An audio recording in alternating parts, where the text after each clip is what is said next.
Imphal, August 6. Lamgi wahauda khanarappadagi miyoi amabu yumthangnana leiba miyoi amana yotpakna mangak kaklaga hatkre. Halureba miyoi adugi mayum miyam hauраktuna mai thabaga loinana JAC ama semkhre. Thaudosi ngasi ayuk pung 12 taba aduaida Bishnupur district ki manung chanba Kumbi police na konba Kumbi Setupur mayai lekaida thokibani.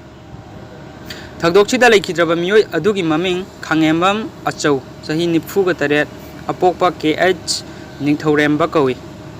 Mahakpu haliba miyoi adugi maming na Nongaithem Athebi Surjit sahi kuntraga manga apokpa Singkhu kawi. Thagdok thokleba lekai asida yum thangnana leiminabani.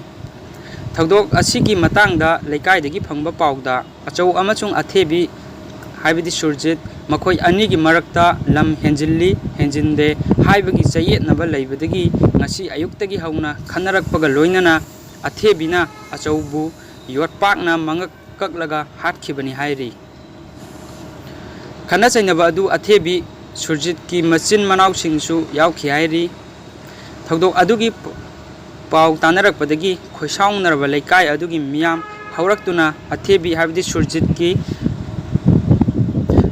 Surjit yauna machin manau ahungi yum mai thakre miyam haurakpa aduda pakhatpadagi Athebi amadi mahaki machin manau ahum Birjit Inaubi amadi Inaucha Kumbi police ta surrender tawrakpadagi phare Athebi gi mapa Chingkhusu police na chatlaga mayumdagi pharure hairi thogdok thokphamda Bishnupur district police ki SP Hopsan Chapamna Lusingba team ama laktuna yengsinki amadi forensic science ki team amasu laklaga kupna yengsilaba matung asiba hakchang adu laukhatlaga postmortem examination gidamak RIMS ki mokta thamkhre.